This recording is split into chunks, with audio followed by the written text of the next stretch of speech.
किस चीज के लिए हैंडओवर करना है? सर आप अंदर आ जाइए। भ्रष्टाचार पर घमासान दिल्ली में संग्राम। 25 करोड़ का सवाल, सबूत दे केजरीवाल। दिल्ली के मुख्यमंत्री अरविंद केजरीवाल की मुश्किलें कम होने का नाम नहीं ले रही हैं। पहले ईडी के 5 समन नजरअंदाज कर चुके केजरीवाल अब क्राइम ब्रांच के रडार पर आ गए हैं। ये डेली नौटंकी कि किसी भी सीएम को ऐसे आप परेशान करोगे, किसी भी सीएम को अपना काम नहीं करने दोगे, ये करना बंद करें। एक बार फिर से आम आदमी पार्टी के विधायकों की खरीद फरोख्त के आरोपों के मामले की जांच के लिए क्राइम ब्रांच के एसीपी केजरीवाल को नोटिस देने उनके घर पहुंचे, लेकिन करीब 5 घंटे के लंबे अंतराल के बाद सीएम ऑफिस ने क्राइम ब्रांच की नोटिस को रिसीव किया। कोई ये इंसिस्ट नहीं करता कि आपको हाथ में देना है। जवाब नहीं दे सकता सर। नहीं तो आप दीजिए ना। मैं अपना काम जो कर रहा हूँ, मैं अच्छी तरह जानता हूँ जो मैं काम कर रहा हूँ। नहीं तो आप दे दीजिए मैं किसी को रिप्रेजेंट नहीं कर रहा, मैं दिल्ली पुलिस को रिप्रेजेंट कर रहा हूँ। बिल्कुल सही है। जी सर। नहीं बिल्कुल सही है, तो आप नोटिस दे दीजिए। हाँ तो मैं दे रहा हूँ। 2 दिन से क्राइम ब्रांच की टीम केजरीवाल से मिलकर नोटिस देना चाहती है, लेकिन केजरीवाल नोटिस लेने से बचते नजर आ रहे हैं। ऐसे में यह समझना भी जरूरी है कि ऐसी क्या वजह थी जिसके चलते क्राइम ब्रांच आमने सामने नोटिस सौंपना चाहती थी। दरअसल अरविंद केजरीवाल और आतिशी ने आरोप लगाया था कि बीजेपी पार्टी उनके विधायकों को खरीदने की कोशिश कर रही है। केजरीवाल का कहना था कि उनके 21 विधायकों को तोड़ने की योजना है। इस संबंध में उनके 7 विधायकों से संपर्क भी किया गया। आम आदमी पार्टी के नेताओं ने बीजेपी पर आरोप तो लगा दिया, लेकिन जांच में सहयोग के लिए सामने नहीं आ रहे।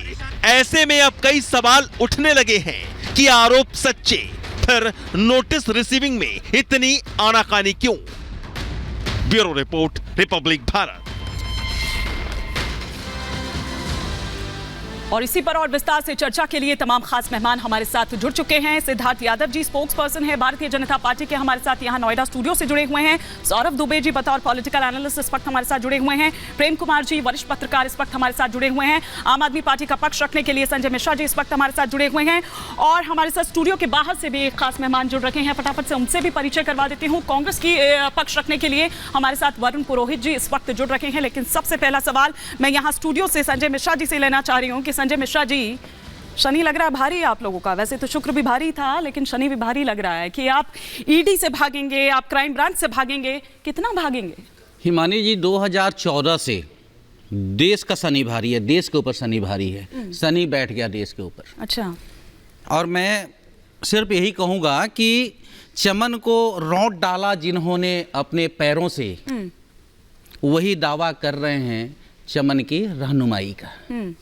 भारतीय जनता पार्टी जिस मुद्दे पे घेरना चाह रही है, मैं न्यूज़ देख रहा हूँ सुबह से, कल रात से चले जा रहा है। समन लेकर के पहुंचे, एसीपी पहुंचे, डीसीपी पहुंचे तो भाई मुख्यमंत्री का कार्यालय है, वहां पे रिसीव करवाइए।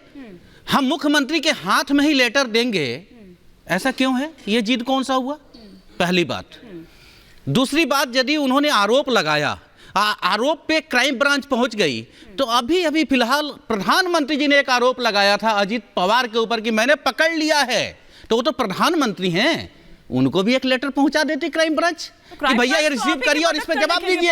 आपने संजय जी आप ही की तो मदद करने के लिए पहुंची थी। आप ही ने तो कहा था कि हमारे पास तमाम सबूत हैं, तो वो आ गए कि भैया सबूत हम देंगे ना। अरे हम देंगे ना, हम पीड़ित है जिस दिन देना को उस दिन देंगे। क्राइम ब्रांच को यदि जरूरत है, ऊपर हो गए। नहीं, क्राइम ब्रांच यदि निष्पक्ष है, यदि वो विवेचना करना चाहता तो प्रधानमंत्री जी का भी विवेचना क्यों नहीं करता? निष्पक्ष नहीं है, सीबीआई निष्पक्ष नहीं है, क्राइम ब्रांच नहीं। मेरे को ये समझ नहीं आ रहा है कि पहले आप लोगों ने ईडी के जो नोटिस है उसको गैर कानूनी कहा, आपने कहा कि भैया वो सही तरीके से नहीं भेजा जाए। मतलब आप धरना देंगे, आप उपासना केंद्र न जाने कहां जाएंगे, आप ये बहाना मारेंगे, लेकिन आप ईडी के समक्ष सामने पेश नहीं होंगे, आप उसके सवालों के जवाब नहीं देंगे, और आप फिर अब इस तरह की बातें, ये क्या है? हिमानी जी, नोटिस ईडी की हो चाहे वो आम आदमी पार्टी के नेता के लिए हो, कांग्रेस के लिए हो, देश के किसी भी नेता के लिए हो, उस नेता को जाना चाहिए और जवाब देना चाहिए। लेकिन यदि वो ईडी राजनीति से प्रेरित हो, भारतीय जनता पार्टी के द्वारा सृजन की गई यदि वो है, तो उस पर नहीं जाना चाहिए, जवाब नहीं देना चाहिए। बिल्कुल राजनीति से प्रेरित है, चाहे वो कांग्रेस की सोनिया गांधी हो या राहुल गांधी रहे हो या जो भी लीडर है, वो सब किसी के साथ में राजनीतिक। क्या ईडी जाने के बाद ये बताती है कि हमको बीजेपी वालों ने भेजा है? देखिए, पहली बात तो ये है कि ये फैसला टीवी डिबेट पर नहीं होगा, ना ही संजय जी के कहने से होगा। आज देश में जो नया फैशन है कि सभी एजेंसीज को, सभी संस्थाओं को किसी का भी कुछ भी बताया जाता है, वो कोर्ट फैसला करेगा या आप करेंगे, आम आदमी पार्टी करेगी। जाना चाहिए ईडी के समन पर, हमें जाना चाहिए, पर हम नहीं जाएंगे क्योंकि ये तो राजनीति वाले हैं। ये कौन बता रहा है? आपको हम स्वयं बता रहे हैं। हम तो बहुत प्रूफ दे सकते थे, बहुत देंगे, पर हम पीड़ित हैं, जब चाहेंगे तब देंगे। आप घर लेने आए, अभी नहीं देंगे। ये कौन सा पीड़ित हुआ? देश में पहला पीड़ित होगा। संजय मिश्रा जी का कोई केस लग जाएगा अगर, और पुलिस घर पे सबूत लेने आ जाएगी, संजय मिश्रा जी खुश होंगे। क्या पुलिसिंग है, वहां घर पे सबूत लेने आई है, और केजरीवाल जी दुखी हो रहे हैं, अरे मेरे घर पे सबूत मांगने क्यों आ गए। पर मुद्दे की बात यह, आज आपके व्यूअर्स को जो पता होना चाहिए, इतना माहौल मेरे ख्याल से वो आप ही के कहने पर बनाया। उनका कहने का मतलब ये है क्योंकि उन्होंने कहा कि आप दे देते सीधा सीधा। ये कौन सी जिद थी कि केजरीवाल जी को ही देंगे, मुख्यमंत्री जी को ही देंगे? देखिए, मैं उस पर भी बता देता हूं। अगर संजय जी के घर पर पुलिस जाएगी तो घर पर देकर नहीं आएगी, संजय जी को देकर के आएगी। पर केजरीवाल जी क्या आएगी, तो केजरीवाल जी तो संविधान से भी ऊपर है, वो तो पुलिस से भी ऊपर है। अरे मेरे को क्यों दोगे? पीए को दो, गार्ड को दो, बाहर चपरासी को दो, बाहर जो रेडी डबरी वाला खड़ा है उसको दे जाओ, मेरे को क्यों दोगे? मैं तो संविधान से ऊपर हूं। पर मुद्दे की बात यह है कि अगर केजरीवाल जी कहते हैं कि भैया ऐसा ऐसा ऐसा ऐसा हुआ, तो आपने तो पूरी दिल्ली में सीसीटीवी के कैमरे लगवाए थे, बीजेपी सीसीटीवी से निकलवा दो। इस तरह के कोई तो फोन बात नहीं थी, संजय जी, इस तरह की दलील की उम्मीद नहीं थी। 10 सेकंड की पुलिस यदि मेरे घर नोटिस देने आ रही है, यदि मैं घर पे नहीं हूँ या यदि मैं घर से भागा हुआ हूँ, तो वो नोटिस नहीं घर पे रिसीव कराया जाएगा। 10 सेकंड की बात कर, कैसी बात कर रहे हैं सर आप? वकील हैं?